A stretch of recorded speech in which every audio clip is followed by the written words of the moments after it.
it's busy. You don't bring your own supplies for food when you're off, like bring in a crop. You know, like you remember the Stephen Hay video where Stephen He video where he pretends to be like school lunch, right? And then the guy was holding a ham and cheese sandwich, and then the Asian representation, they just, yeah, that's exactly what I think you were going for the moment you asked me that. Like that little clip, the skit. It's a really good skit, and unfortunately I did not grow up with being able to empathize with that. I grew up juggling the stigma. Okay, this I'm not trying to make it sound very morbid, okay? Just keep in mind, not trying to sound morbid. But in my childhood, my parents worked 13 to 14 hours a day, every single day of my first 18 years of life. And I had to juggle the stigma of using meal tickets to get food because it saves money. But it comes with a stigma. So generally it's like it's the other level of Asian American stigma. So while Steven was celebrating how much time and care and love that goes in, like that thing about food that being central to the Asian, like especially the Asian American culture, my experience is my parents make food, they put it in the fridge, I never see them. I come home, I microwave, I eat with my sister, and then we go back to school. And we do whatever we can to cut down the amount of time that our parents have to cook and prep and pay for food for us. So when we go there, school lunches, that's it. School lunches. And the experience is that the school lunches are great. It's what's provided for us. My parents don't have to make it.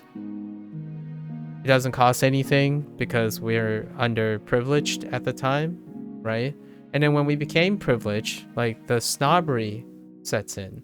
So I was willing to spend money to not have the stigma, but like during the underprivileged time, the food stamps and like the food meal tickets were less of a stigma because everyone was struggling financially. So it's great to have subsidized meals provided for us. But I was a kid. I felt embarrassed. Face culture is really real, even if you're born in a culture that isn't face culture, right? So when we move to the affluent place, it becomes a different type of stigma. The stigma is that I'm too poor to have good food or food that people want, or there's just some bit of pride and self-worth when you can buy your own food. So it got to the point where I even avoided the superficial and arbitrary embarrassment in terms of the face culture that is non-existent technically until you are not like the others. So it got enhanced, and then I would even spend money when I really pragmatically shouldn't even spend money on food. And then the other part of the Asian American culture that I feel Steven, he had a different upbringing. There are some variation in the Asian American culture, is that my parents knowing and I knowingly accept that they should spend and focus all their energy on the one thing that takes up all their energy, which is working to get money and stuff. And they are never present or influenced in how I handle school affairs. That includes lunches, being driven to school, or like having any form of dissonance. So instead, I was doing the opposite. when I was in school. I was trying to fit in. So instead of worrying about eating and like increasing whatever, like maximizing the quality of our meals, I ate what every other person was trying to eat or buy so that I can blend in. Yeah, so Stephen Hayes skits are really amazing skits that celebrates the new age trend, that sticking out and being unique in a homoculture environment is great for comedy, entertainment, for empathy. But I literally did the opposite. That was the Chinese, like I know Stephen He also has his spin, but my spin was you don't want to stick out. So I literally did the opposite. Even though I love his skits, I can't empathize with that one. I literally did the opposite because it would make you stick out. And because you stick out, it'll make you a target of discrimination. And I have one high school friend that I still talk to here, actually. We talk every once in a while, that would really relate to that, even if he's not Asian American. That you do your best to fit in high school, because you just don't want to stick out. The times have changed though, and I absolutely love that. The times have changed so much. Like everything I was largely undesirable because I stuck out. So anyone who stuck out was a deviant, because orthodox beliefs were incredibly strong at the time. And it makes sense because humans like consistency. They like the comfort of being known. But boy, did I spend most of my childhood being less of a wild lion and more of a chameleon. In a way, that allowed me to do a lot of things later in life. Knowing to blend in is a very powerful tool. It allows you to take less responsibility, which you might, the way it's phrased might make it sound a little dubious, but you learn to deflect blame. Deflect, like, gain, while you're opportunistically gaining things, you know how to mitigate damage, like damage control, PR control. So my childhood really made me very good at that. And it is more consistent with the Chinese American, like a Chinese philosophy. In public, you want to blend in. You don't want to draw attention to yourself. So that is like a really slight, soft cut of what I absolutely love that Steven is celebrating or highlighting other, like a celebratory happenstance of being Asian in a... I'm gonna generalize to Asian because I really don't know enough about Steven to know what specific Pan-Asian cultures he's familiar with. But for me, my upbringing deals with blending in. I would love to have sticked out though.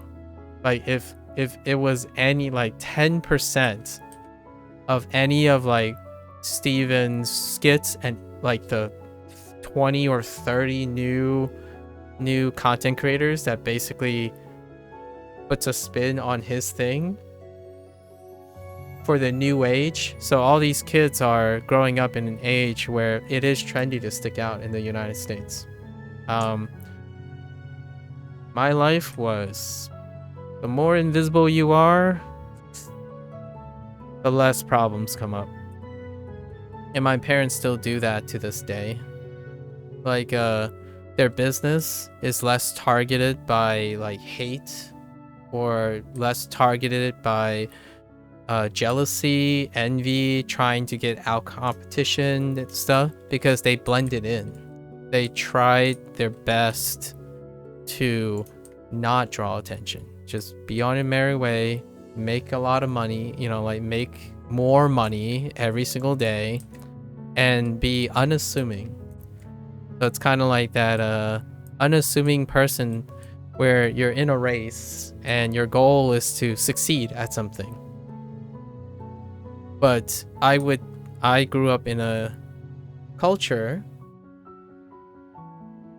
We all learn to adapt. Unfortunately, I wish that was the case. But actually, I can get behind that. But I can tell you that adaptation can both be net positive and net negative.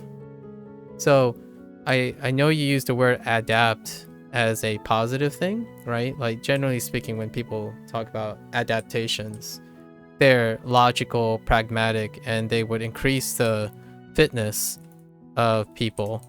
But generally speaking, the reality is the vast majority of adaptations tend to be net negative. So for example, a privileged person getting to know an Asian American can lead to negative adaptations. So yes, they are always adapting to the situation. Like, for example, if someone meets me and is my friend, they would learn something about me, and then by extension, maybe like my story here can be a negative adaptation. For example, I could give you a false impression of suggesting that maybe Steven and the others are misrepresenting, right? But instead, you could adapt appropriately and suggest that there are many forms of adaptations. There are quite a lot of negative adaptations. One would be racism. Like, in a very serious way, I'm not trying to be too melodramatic here, but the one adaptation that really favors a specific group and continue to favor them is racism. And I can understand that. Like, I can really appreciate the pragmatism that would keep a group of people with influence and power to ensure that it continues to be a place of power. So yeah, I can definitely get behind that. Just a little tweak that adaptations can be both utilitarianly negative and utilitarianly positive. And the ones that I'm thinking of is incredibly positive. So like that it's trendy now to be everything that I've spent my childhood hiding. And I now don't do that. So I, adapted, for lack of a better word, right? I adapted to it, and I do not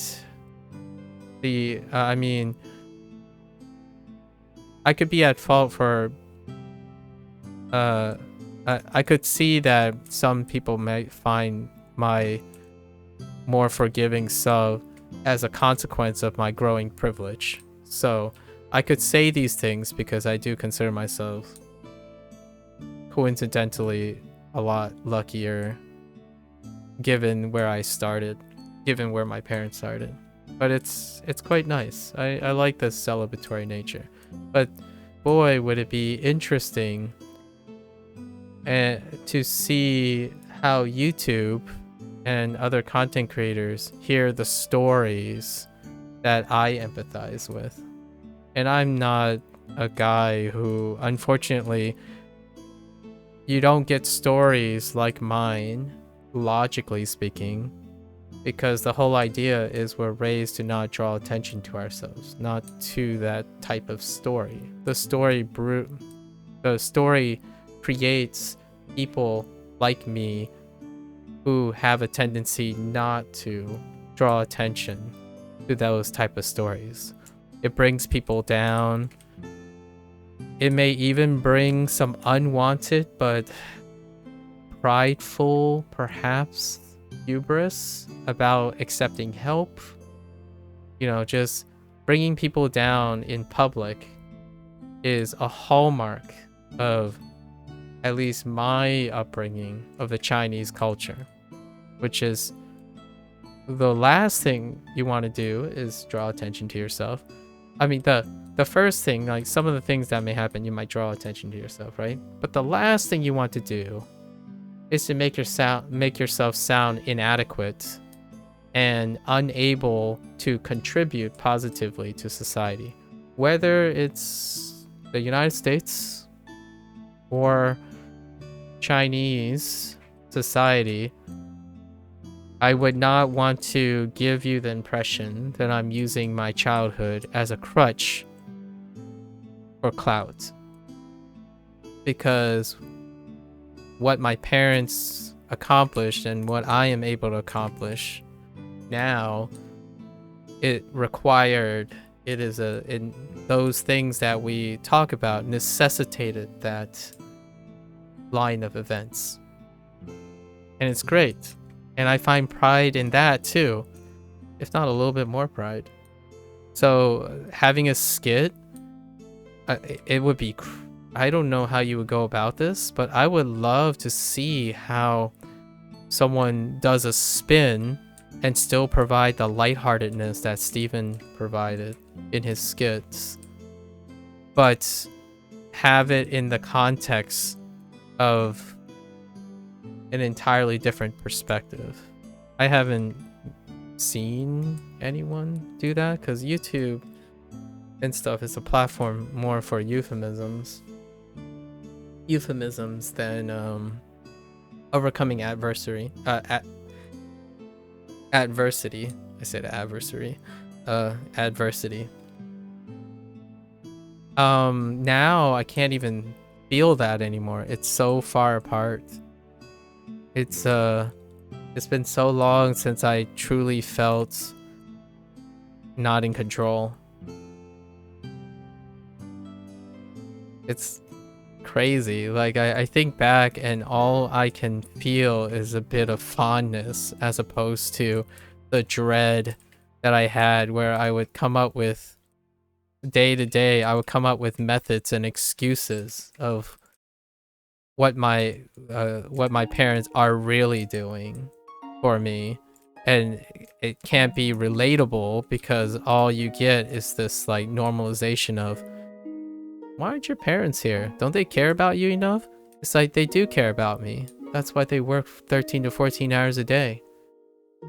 It's like, but don't you like want your parents to be around? It's like, they're not around because they care about me. Unfortunately, you can't be in two places at once.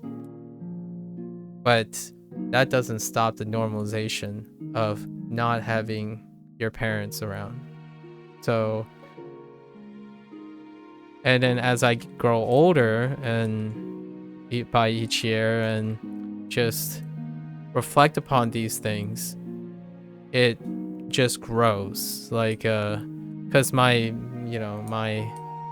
age has caught up with when my parents were my age, and it creates a different type of fondness and happiness. It creates that whole like slightly bigger heart,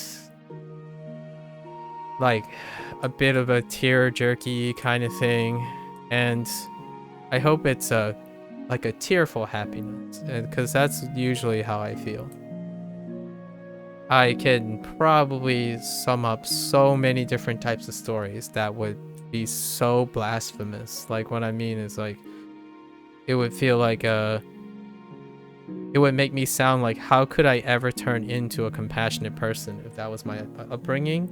But the irony in that is that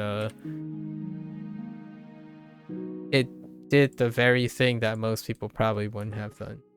I did not become a cold-hearted person who's cynical about everyone because of that. But it is a minority tale. Even more minority, in my opinion. Like, personally, I'm not sure if this is as accurate. The tale that I'm speaking of, the Cinderella story in which you did not adapt to sticking out as an Asian American and still succeeding by, like, I don't know, Western social standards. It's a minority tale of a minority. So yes, I would probably give Steven the nod that his representation of the Asian American experience might be closer to the statistical average than mine. Because, like, I did not stick out, but I got lucky. I got lucky that there were people who cared in a swarm of not caring. Because, like, to succeed in the westernized system, you have to stick out. But you have to stick out in a way that is attractive to, you know, the model. Like, you have to tell people that you're an A student, right? You have to show that you care about community service. You have to show that you can manage a lot of clubs and have friends and stuff. That stuff, no one would have known. But then college came, and then a lot of that changed. That's when that's when I started playing the game.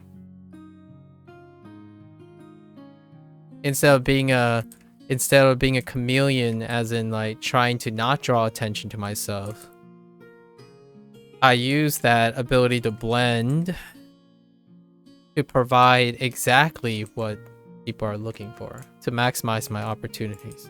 But even then, it was still deficient compared to spending, if you spend a whole childhood trying to blend in and not draw attention to yourself, it becomes very difficult to do it later. But, you know, did it just enough, and I would say I'm fairly lucky in that way.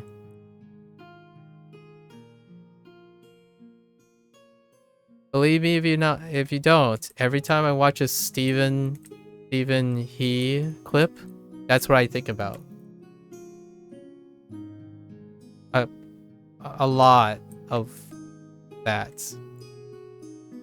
Like the funny things about like parents, like their parents' behavior.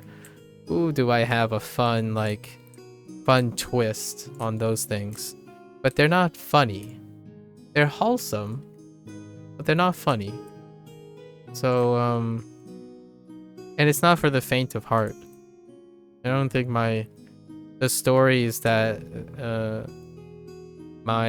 anyone who can relate to me, which is let's just say, like, if we took 100% of Asian Americans, right, which only constitutes like 7, maybe 8% of the United States population. So of that 8%, I would say the things I'm describing is like a minor. It's less than 50% of the experience.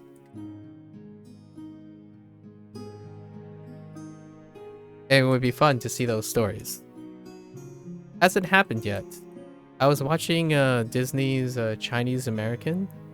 I love that they decided to use the Monkey King. But I watched the first 2 episodes. Yeah. Not that. That's not the experience. That's I almost want to say, in a very conservative way, that is a very privileged, that's even more privileged version of Chinese Americans. And I love that they had that privilege. A slight soft digression from yesterday about, like, the American dream, like how real is the American dream, the realistic nature of success, immigrating from a developed country to another developed country and whatnot, during, like, one of the hostess interactions in Yakuza 5. it's kind of the same for it's kind of one of those things that kind of shock me a lot of times.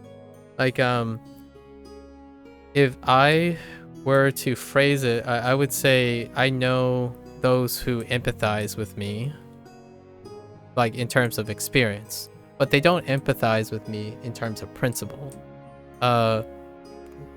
What I mean by this is, if you're like someone of this age, you will use it as a crutch, a clout chasing. So like, oh, I didn't have this before.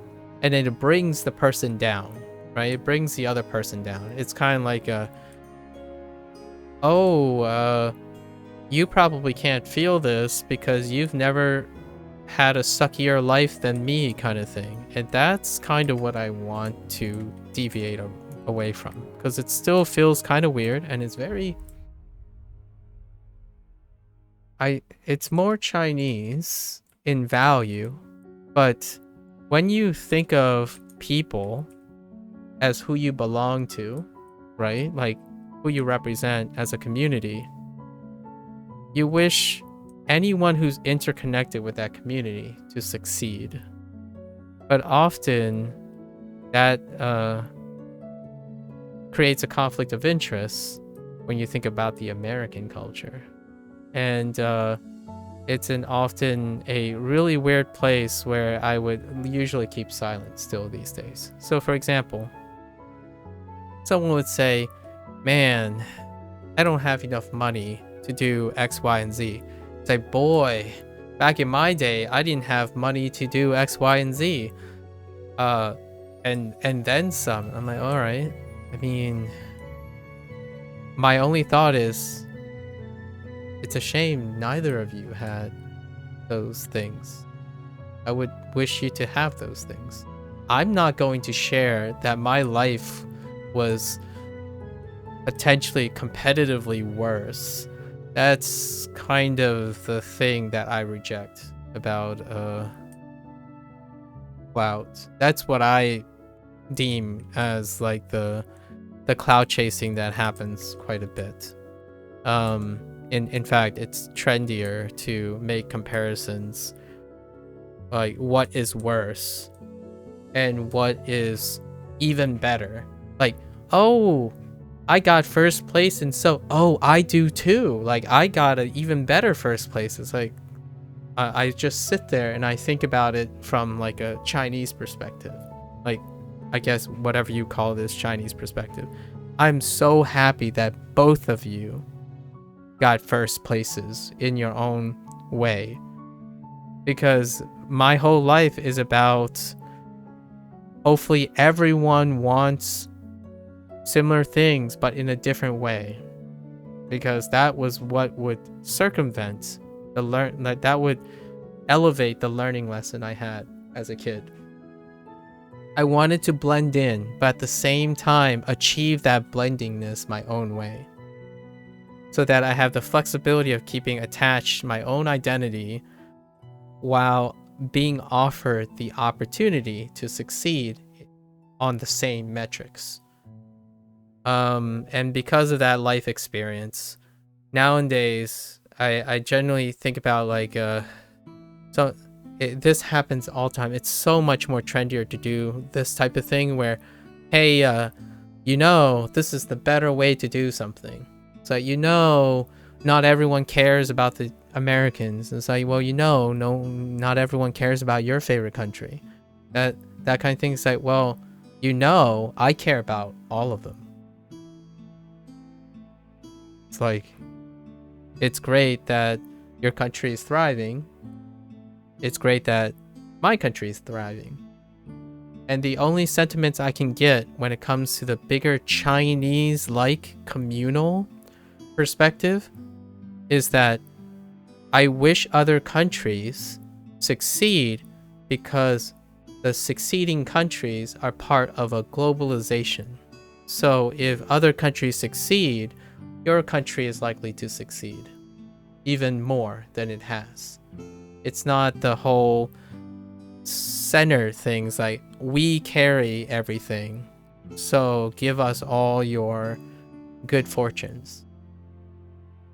And being multicultural made it even more so that now I feel like I belong to an even bigger group. And the sentiment is what I do, I hope, contributes to an overall gain in everyone. Like, as opposed to, oh, I did better, so I'm taking it from you. As in, like, I got first place. What does that mean? That means you got second place. Or, like, you got a place that isn't first. And that happens far more online because it's Western dominated. It's often like, who's better? Like, well, I hope that both of you are satisfied. That's probably the end game. Like, please be satisfied. How this conversation happened yesterday in the digression was it catapulted off. Man, this is like part 3 of that digression now. It catapulted off of using English units versus knowing both. Like, you know, the whole metric system and versus the English units. Like, why is it like, for me, like, I get it. You become more efficient if you use the thing that applies to more people and etc. It's like, well, all I can think about is what happens when you talk to an American. And then you might be thinking, oh yeah, but he's only thinking about American because he's American. It's like, well, if I don't understand the SI system, what happens when I talk to a Chinese person? Like, it's all around. Like, so the idea is I find motivation even though I fail at the cost of trying to do something futile, as in sacrificing my efficiency as a person. I'm always in the public eye, like anything in public. I'm willing to sacrifice my life's efficiency to help maximize what happens in public, or anything. Like anything that maximizes the public, like the people in our space, right? So when it comes to discussions about which is better, the answer is both, if I could do it. And then I make the concession. I make the concession that I'm one person. So unfortunately, I still have to make these hard decisions about what to remember, what to do, because ultimately, one person cannot move the world, usually. I say that because some people might counter-argue that with something fairly reasonable. But yeah, it's tough when it happens, but it happens all the time. And Steven does this thing where it's like, well, he's always celebrating. So we'll take it back to the Steven thing. He's always celebrating things. And that's great. And that's what makes his stuff electric.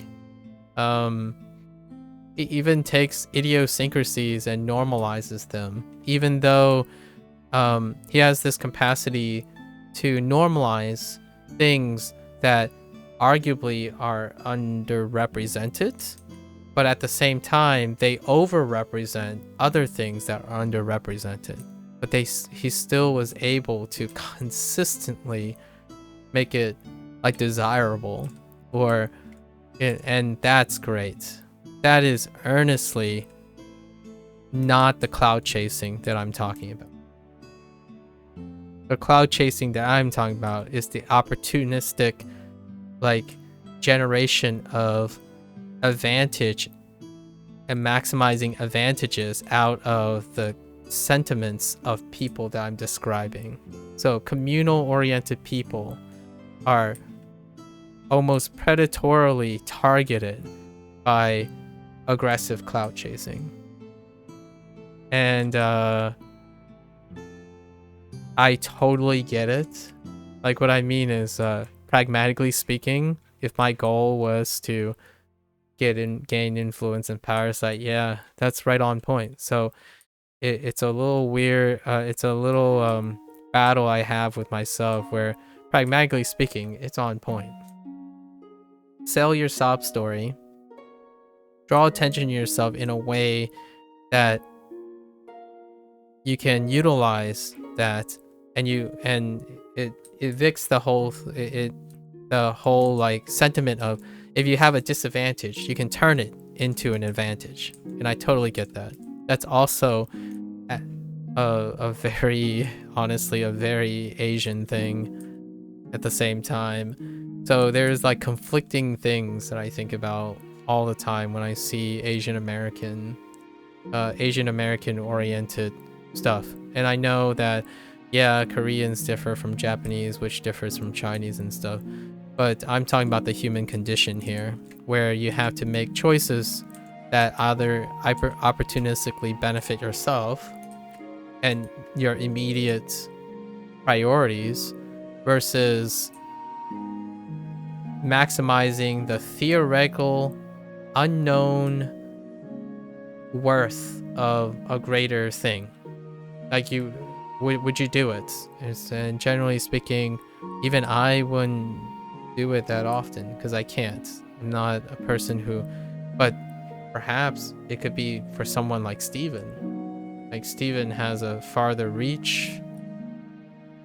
His scope is bigger. Just that the trends do not align with what I do not empathize with. It would be fun to see what that's. It's fun to conceptualize how he would go about it, though. How he would make it funny, make it humorous.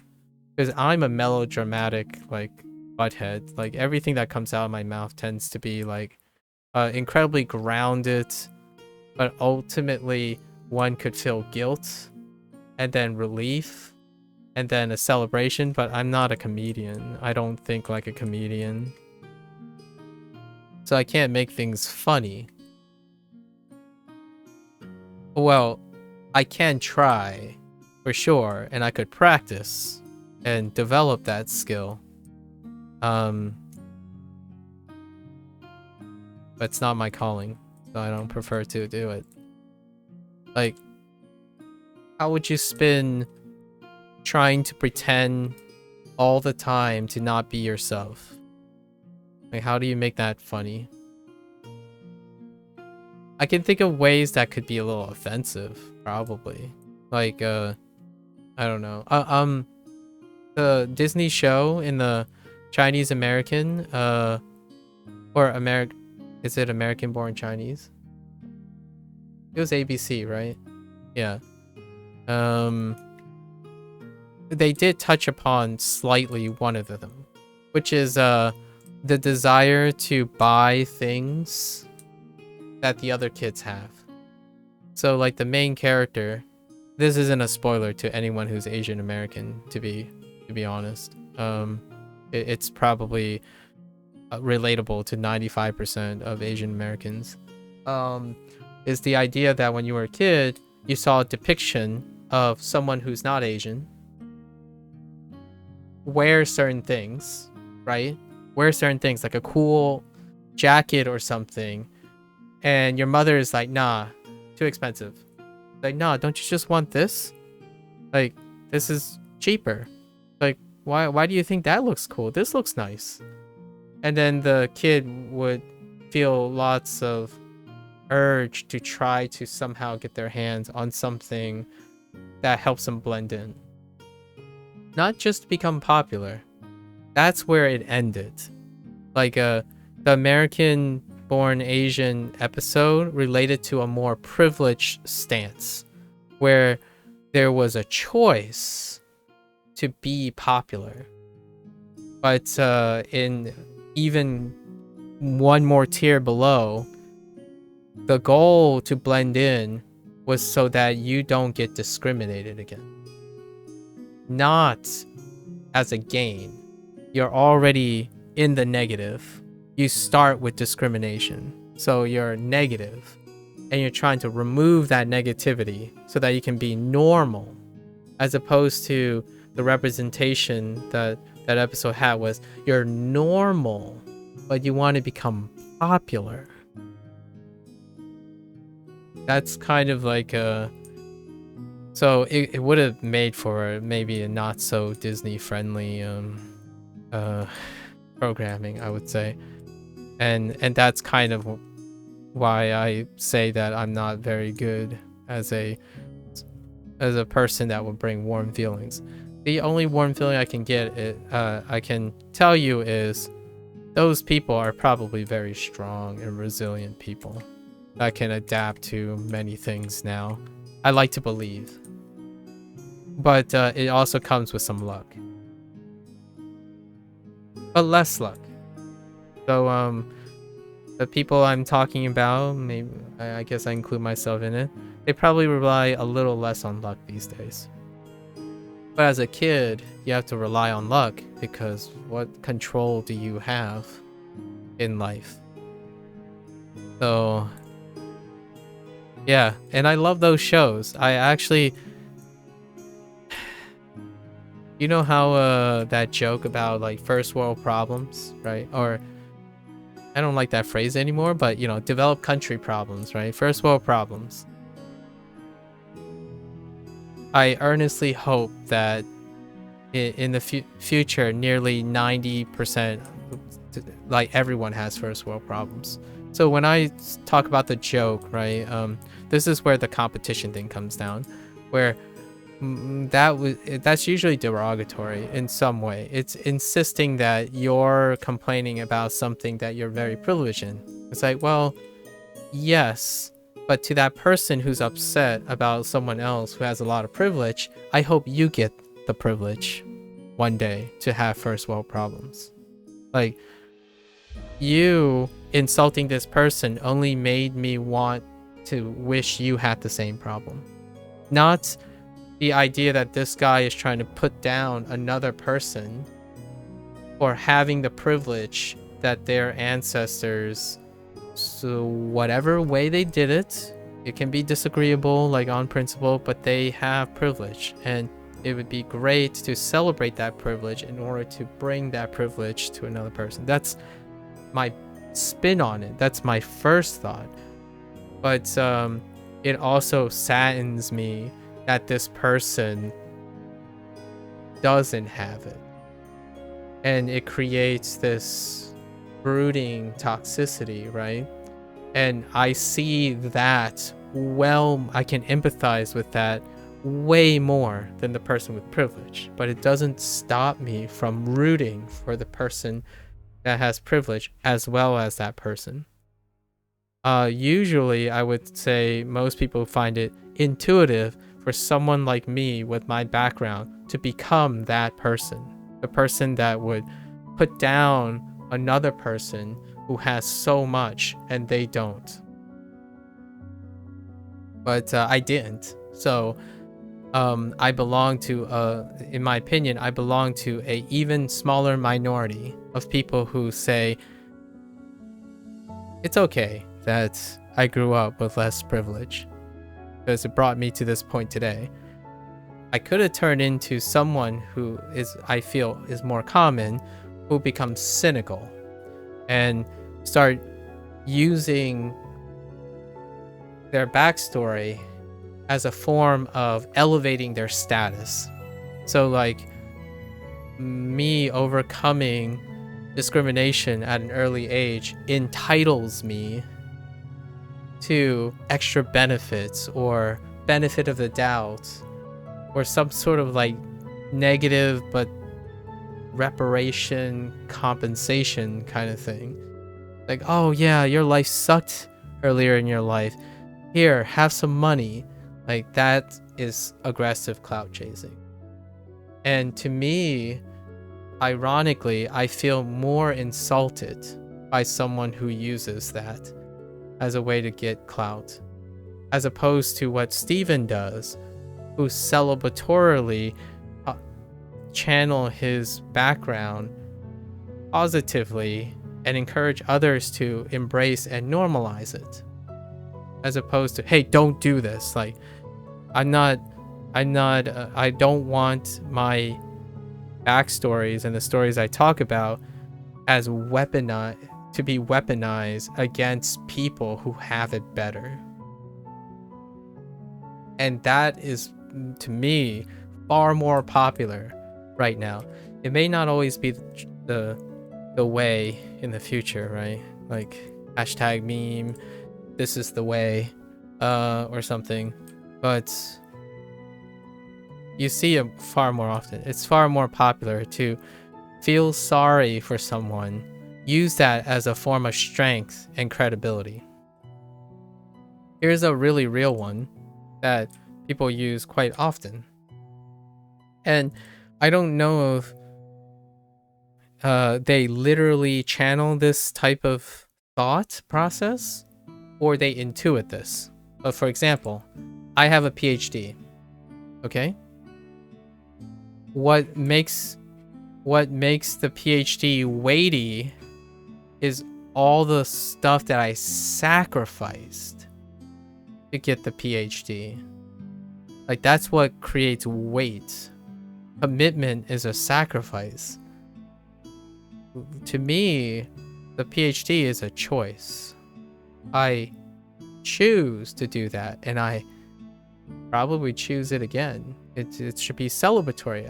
It's not it won't elevate me in a way that is because I had to pay so much. I had to suffer so much. But adversity is often sold as a way to elevate someone's status because they were so strong and powerful to overcome adversity.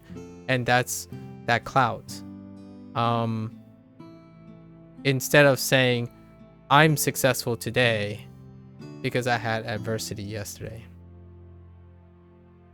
And please celebrate me, the me today. Right?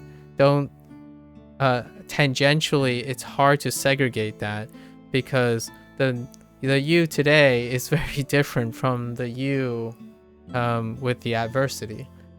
And Steven is in the here and now, doing the here and now. In my opinion, that's my interpretation of why he's so electric and charismatic. He is creating content for the here and now, for the people that are a culmination of all the events. That's what makes him trendy.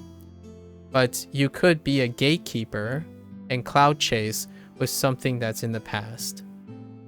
So while Steven could pick a time when, do a skit where racism was rampant and Asian American kids want to pretend like they're invisible every day.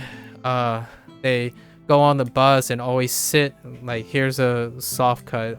Get on the bus, sit in the front seat because they're afraid if you go too far back, you're not next to the school bus driver. So problems can happen.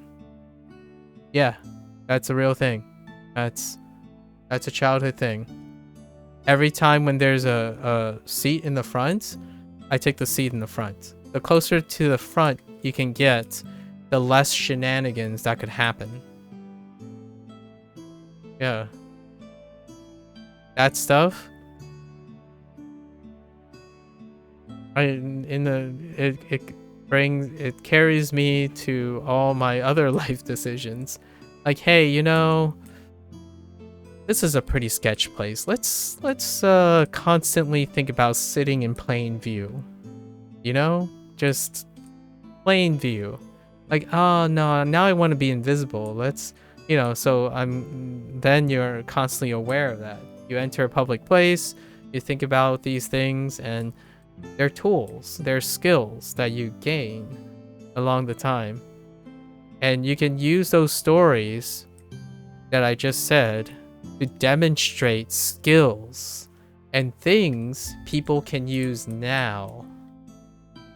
So as opposed to like lingering on like, oh man, it must have sucked to be you back then. It's like, no, but I don't want you to feel like it sucks to be me back then. What about the me now? So I can tell you this story and I'll tell you what it means today. because the stranger I'm talking to, I want you to use the thing that I learned today because of something in the past, not to be stuck in the past. So let's normalize this stuff as opposed to using it as like a, what you call it? I guess for lack of a better word, baggage, right? Use it as a form of baggage. Where like, oh yeah, you can never be better than me because my life sucked more than yours. And that's the same thing with like legacy, status,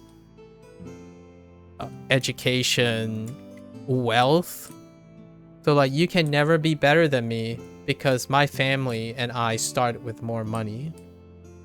You can never be better than me or my equal or share in my limelight because I started practicing sports at 5 and you started practicing sports at 16. That's the mentality that I personally, just me personally, other people can have other opinions. I just want to say that it hurts me because if that was the mentality, that is the mentality technically that I fought against when I was growing up and my parents was fought against. But I don't want that mentality to be propagated now because it keeps people down from where they can achieve. So like if you're born into something, it's kind of like a caste system. It's like a pseudo caste system created by like a inequality, right? So not saying that's like that's too generalized, but the idea is I like people to be able to not, if it were true, like if that won out when I was younger, I cannot be the person I am today because I would be capped. If I was born poor, I stay poor. That kind of thing. And I feel like I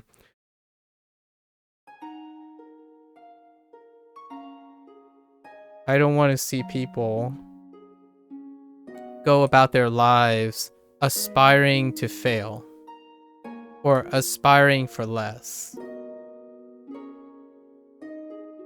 And certainly, just take it all back.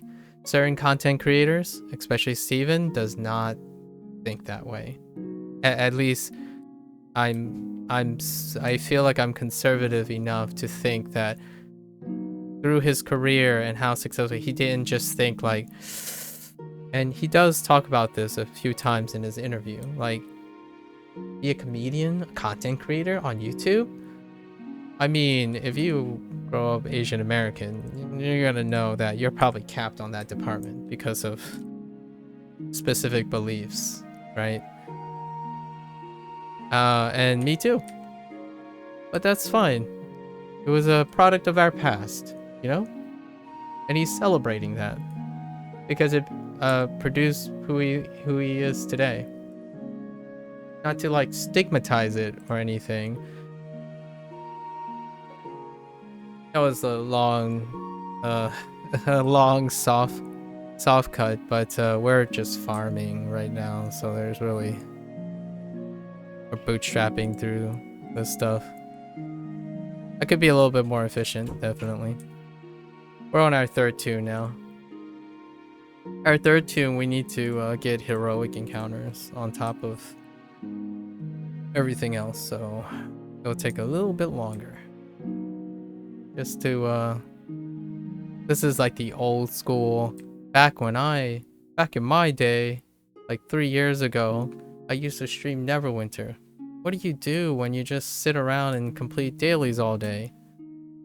You spin some stories about your life and then talk about life lessons because we're playing a live service game and live service games are very comfortable for life lessons. I'm kidding, by the way, but well, I'm sort of kidding. It does make for a good B-roll track, you know? I think I just took that guy's injured mage, but that's fine. I'm pretty sure injured mages are not individual. Yeah. Light story. it would be fun and a great pleasant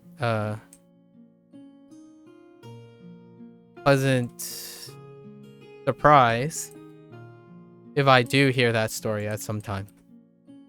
The story of the rare Cinderella story, the Chinese American Cinderella story. I usually call it a Cinderella story because Cinderella doesn't happen very often.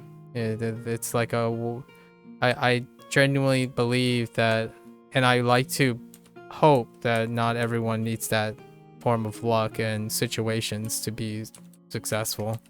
So, in a way, it's kind of nice that it stays a Cinderella story. Because I think it's a low success. Very low success.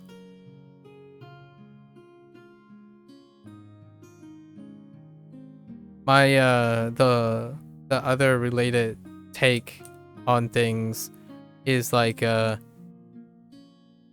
here's one that's kind of related to live service games, or actually maybe Neverwinter even. When I don't want to make it sound too one-sided, but there's a difference between, so here are the scenarios, right?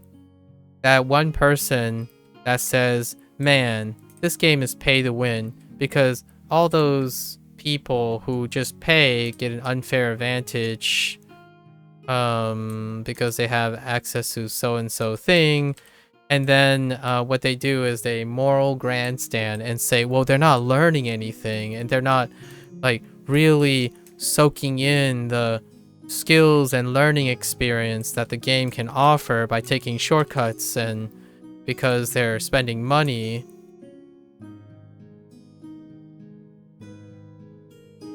Now, as calmly as I can say this without trying to sound like I'm on a crusade,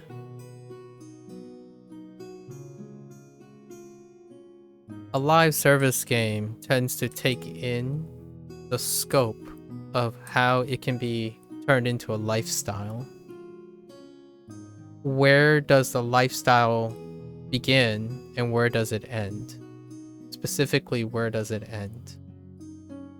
When you're telling someone that they want to play a game daily, but they have a different time, amount of resources, a different balance of time, money, motivations, mood, whatever you can currency. So a currency that people typically do not equate is money is just money. It's compartmentalized. But money also equates to time. Vice versa. It equates to emotional stability, mental health, even family dynamics. All these are interconnected. So when you take a perspective bigger than just the one thing you care about, you start becoming more, I guess, more tolerant, perhaps. I would like to say more understanding about, okay, sure, you will learn something about the game and you don't buy anything and whatnot, but part of the lifestyle is that this person worked maybe longer or earns more money. So therefore their choice of their experience of a game that happens to be a live service game is going to be remarkably satisfactory in a different manner. Moral grandstanding because of your own conditions is clout chasing. Sorry, I had to throw it back to, you know, I've gotta throw it back and make sure everything's coherent. Like, you feel like there's higher value in a learning experience that doesn't deal with money, right?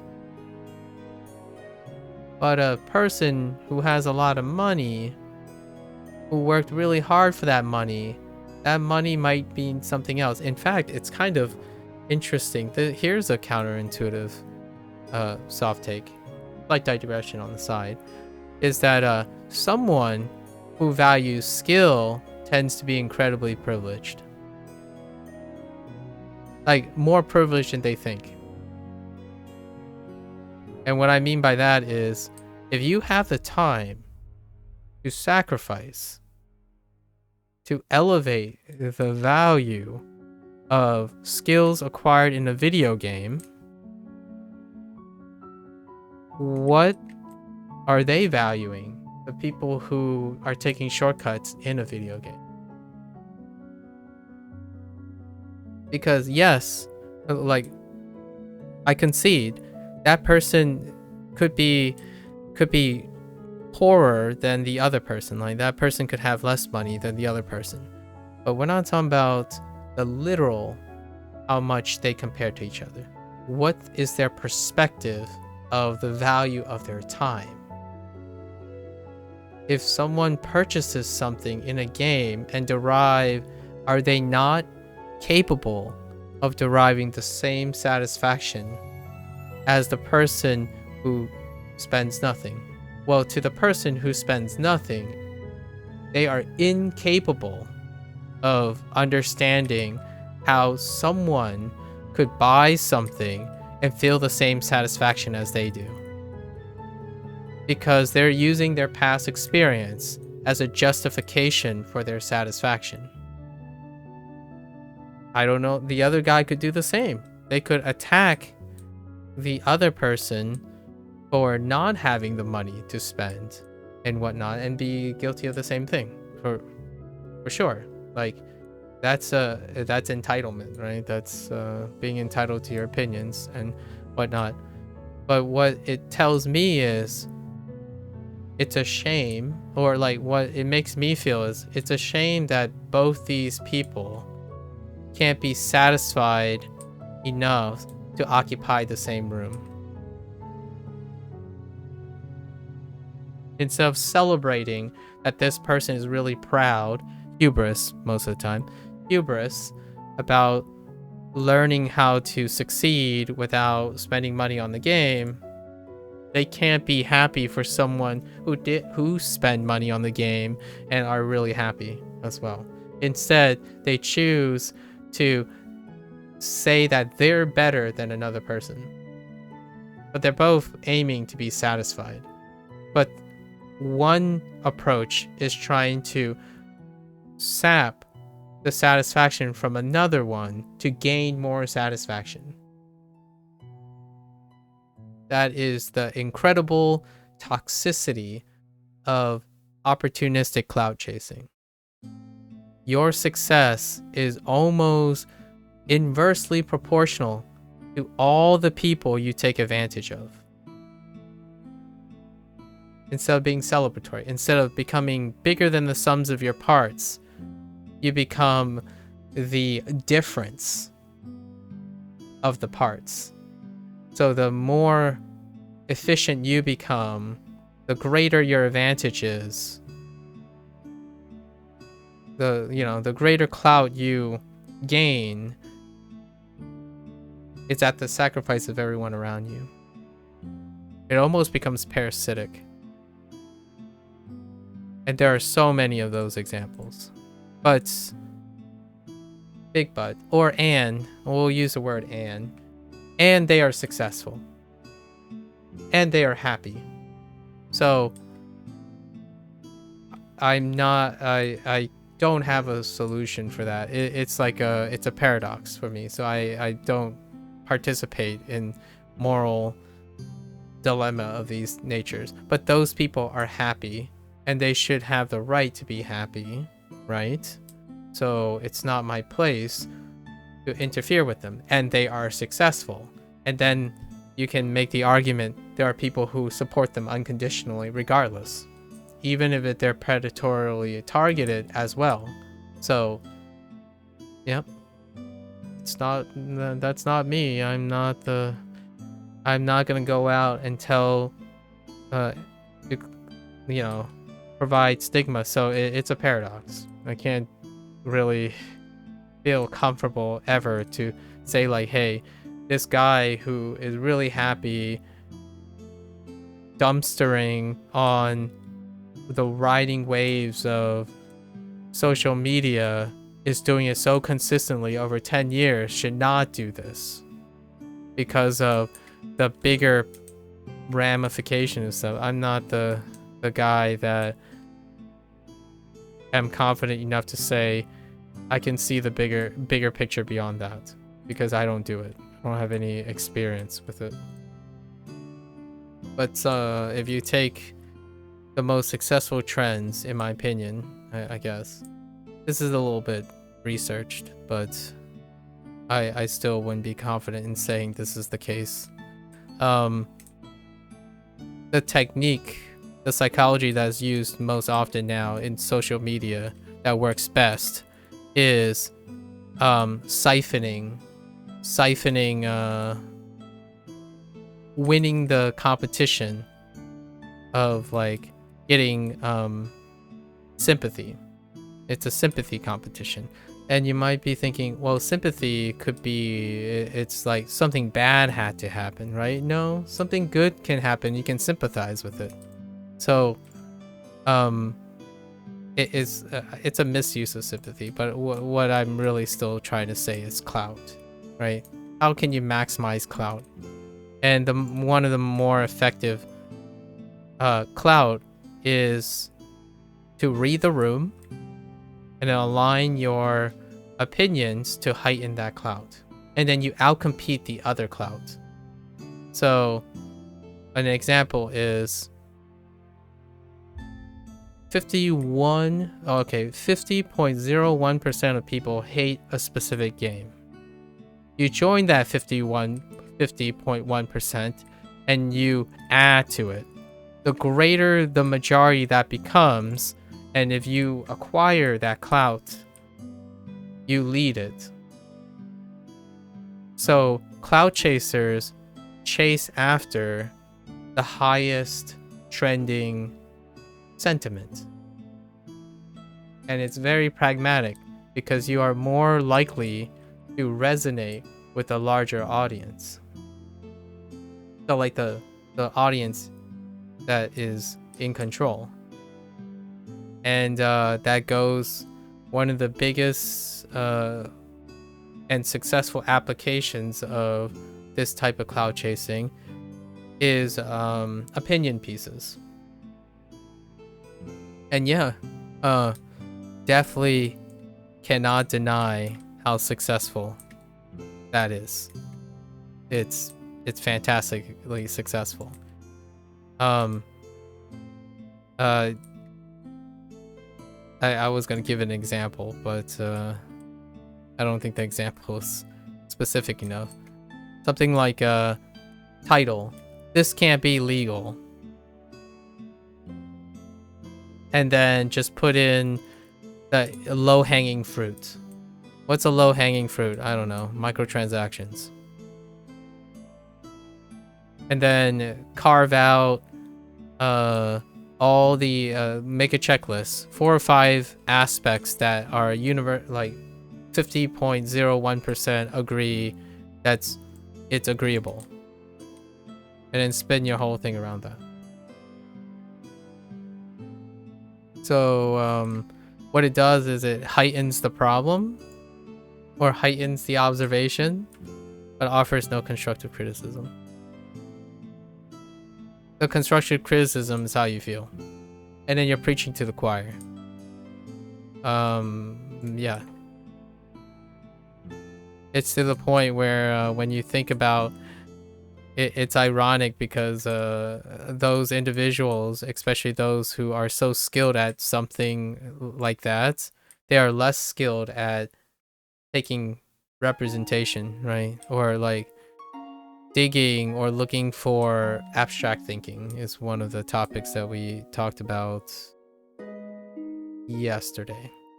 Instead of abstracting all the non-majority alternatives, they are incredibly skilled and well rehearsed at looking for patterns, which is, it checks out. You know, if you spend most of your time looking at what is trendy, it's more or less very reasonable, even to any logical person, that you would probably be not as great at looking at what's not trendy. So I think it's very fair, logically speaking, to be able to convince these people, like, yeah, so whatever I'm saying is like, you're really good at cloud chasing, so it makes you not so great at doing anything else, and you're successful because you've decided to focus on one thing. It's like, it's praiseworthy for sure. But what's not cloud chasing? Well, having an unpopular opinion, that's not cloud chasing. So running the risk of there's a little big of an asterisk on this. What's also not cloud chasing is those who seek controversy, but they create their own clout because they deliberately look for controversy. That is that might be arguably still cloud chasing under my terms. That's being the contrarian. And I do have to admit, it's kind of fun to be a contrarian. Which, that, you know, it's not like I'm immune to cloud chasing or not. But when you consume a lot of media, you can't help but wonder about these things. I don't know where I was going, if there was a life lesson in there. Do I have a story about it? Do I have a life story about it? No. If you don't know how to cloud chase, you're a very unpopular person. So look at yourself. Are you popular? If you're not, then you're not a good cloud chaser. I guess that's one of the hot takes. So it's a great skill. It's a very approachable skill to have. I'm definitely... Oh, I didn't do the Abyssal Tier stuff. Or the... Hold up, I need 50, right? Okay, 50, 100, yeah. So I turn these guys in, these little puppies in. And then I go and take out Abyssals, and then go look for heroic encounters. And then we're done. It's a good skill. It's a very effective skill in this day and age. It's a skill I would say I'm very unpracticed in. And if you were listening in the last, you know, my unprompted, sort of semi-prompted digression, it checks out. I'm not a very popular person. I spend most of my time hiding, not drawing attention to myself. I've been practicing a whole host of skills that would make me inherently biased against cloud chasing. And that comes with trade-offs. The biggest trade-off being having very, very little influence. A compromise for me is I'm allowed to have very nuanced discussions at the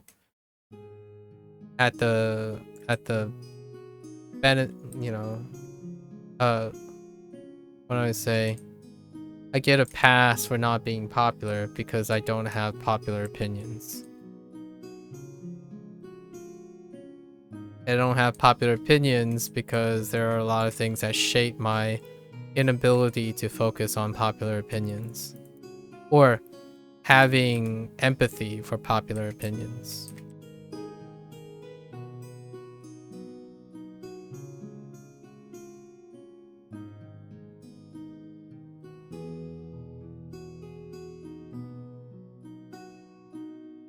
One day I'll have a popular opinion. And I will tell you, I will have another digression for that day when, well, what's a closer popular opinion that I have encountered recently? Being Asian American's pretty edgy right now. I mean, it's not like I have a choice of not being Asian American, but that's a coincidental, like, popular opinion, I suppose. What's another popular opinion? The meme. If you've seen someone doing something really fantastic, there's probably an Asian kid that's doing it better. That's using clout chasing though. But at the same time, I mean, that's what clout chasing gets you. You're comparing people. And which is better. And then you're using it to put other people's achievements down. Like, generally speaking, the framework of how that stereotype, right? How that stereotype is being used, it's often to put someone else's achievement down. You might be, I mean, like, yeah, I'll take anyone who says, no, I really mean that as like, oh, it's a fact. So it's like, well, first of all, it's yes and no. The example might illustrate that, but you're grasping for straws here. Typically, you're underplaying whatever the thing is, what the achievement is, by comparing it to another, as opposed to doing the thing where you would say, wow, that's a very remarkable achievement by a 13-year-old Asian kid. Cool. Awesome. I wonder what they're gonna do in the future, or I wonder what they're doing now. Instead, you pass off a meme, perhaps a meme, or an observation, and you pass it off as some profound or snide comment. Like, that's unfortunate. Not only did that guy weaponize the Asian's achievement, the kid's achievement, you might actually inadvertently make that person be the target of discrimination.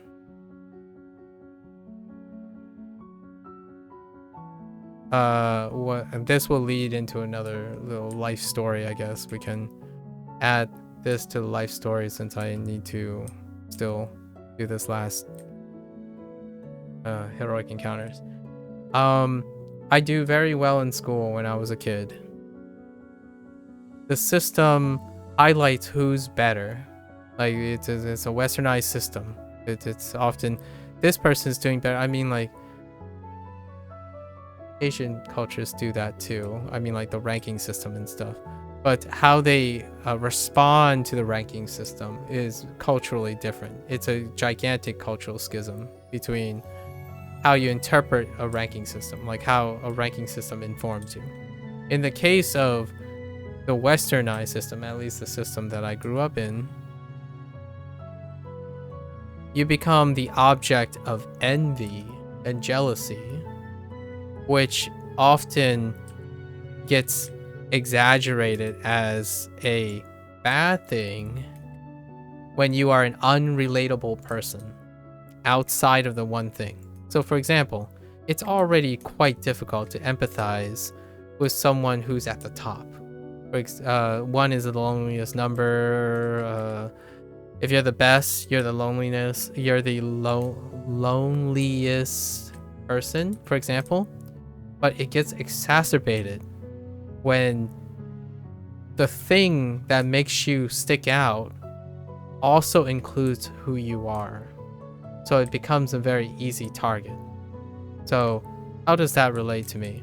Well, I do very well in school. I wouldn't say I'm the top. But the thing is, at the top, like 5%, what else makes you stick out? Well, being Asian in a predominantly non-Asian environment. So then not only you become the target of ridicule or envy or jealous or however you are, you also embody all the characteristics that people want to distinguish from. So By people, it's just the out group, which it does not include the people at the top, right? So it gets accentuated so much. And what happens? Well, you get bullied, and then the bully weapon puts you down, right? Because you're above them. Or you have been artificially placed above them. The system has drawn attention and has reminded other people that you have something they don't have. So inherently, the option is to take that away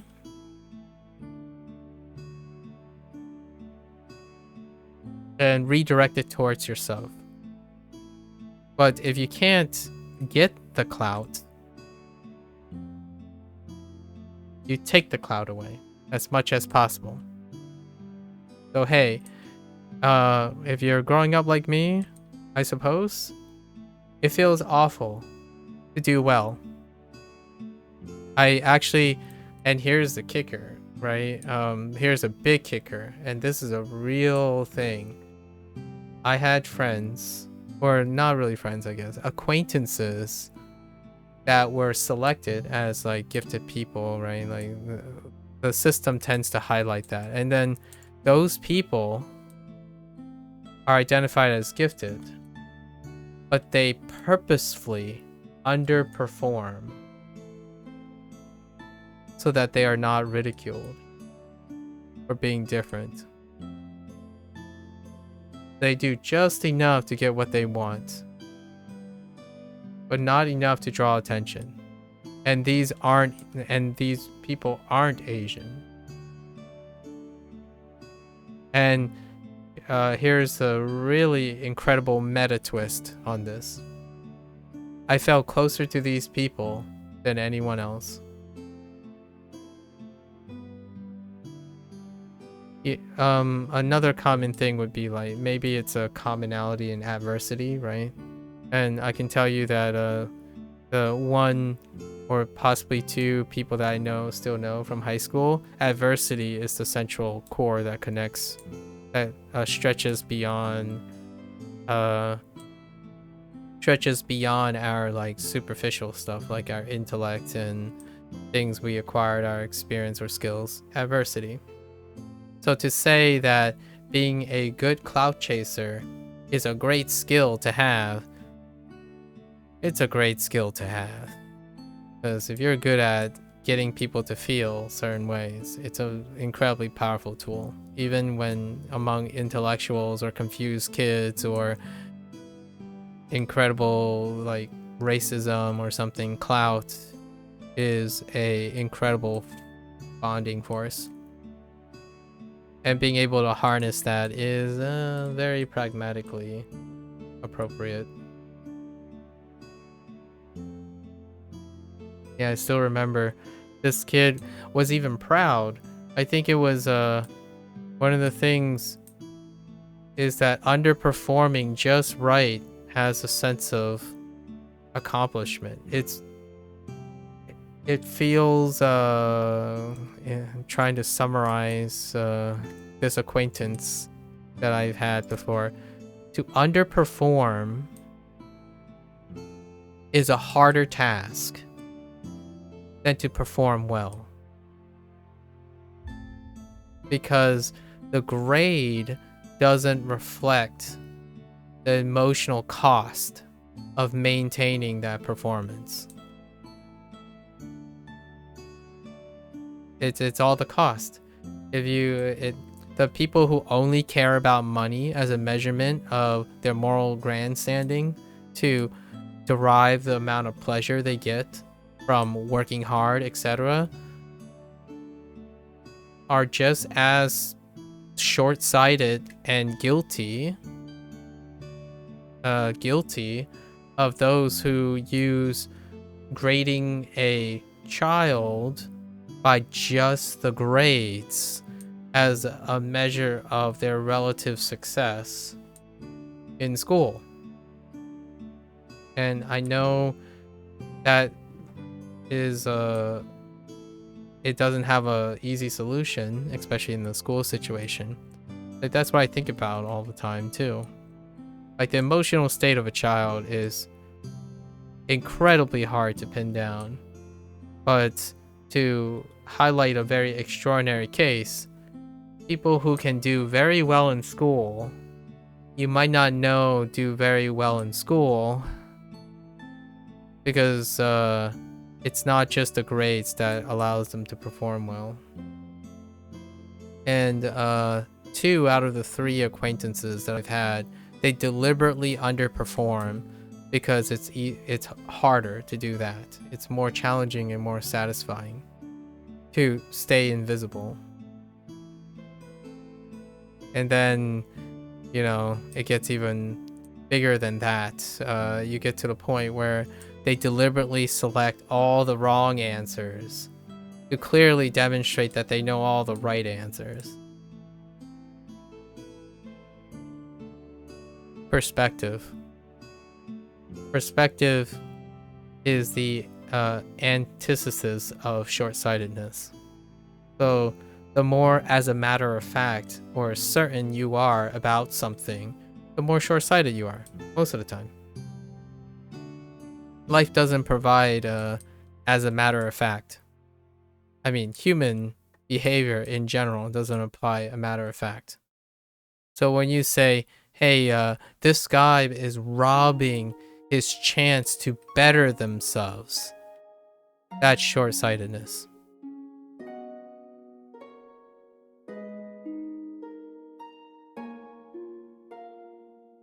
Perhaps if you ask the person, that might be a great starting point. All right, we need to farm 2 heroic encounter things.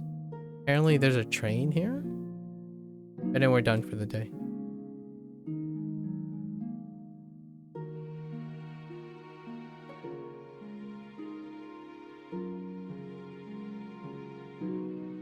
Like, here's the thing.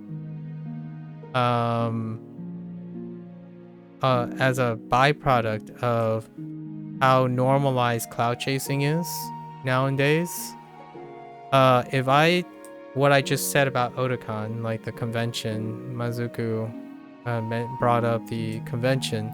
I just said, like, yeah, you know, I don't really plan for anything. The only thing consistent about the convention is I'm going there so I can do something to offer a service that's free.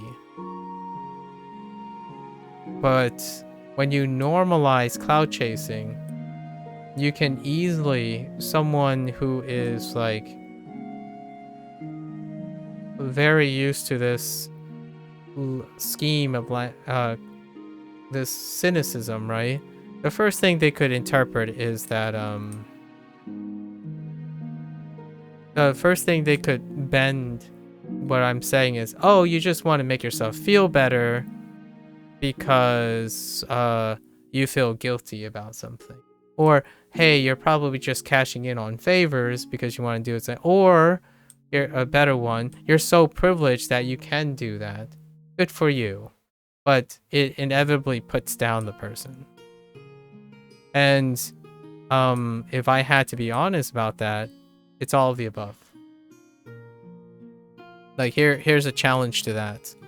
Not only am I going to embrace your cynicism, I understand where that cynicism comes from, because I just spent like the last hour and a half ranting about it. And it's normalized. So yes, it does make me feel good for doing that. And yes, I am privileged enough to do so. And it could lead to favors that help me in the future. That's the story of my entire life. So inherently, I guess I'm not that bad of a cloud chaser, whether intentionally or not. I still, I mentioned earlier that I did have to do that because it's very powerful. It's a very powerful tool. Like, here's one. Convincing someone that you're really good for the job. How do you do that? You're chasing clout. You gotta convince them somehow. What's a really strong skill that you can do. Well, sell your adversity. Sell all the things you sacrificed to get where you are. Do it. It's, in my opinion, it's... Ooh, I just got whomped. In my opinion,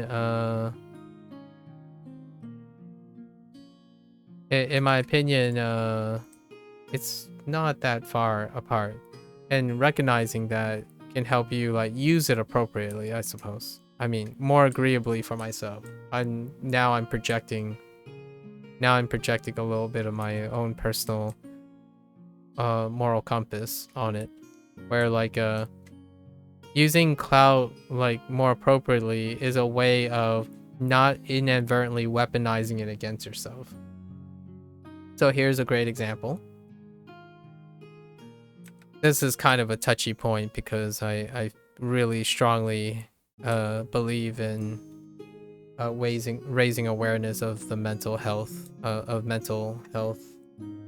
growing mental health demands.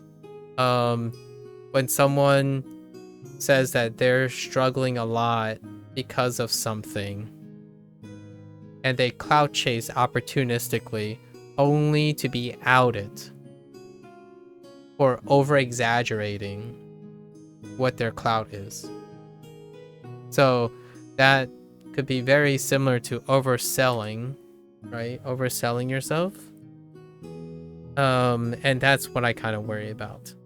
So I don't participate in clout chasing too much because I worry about it being weaponized against me.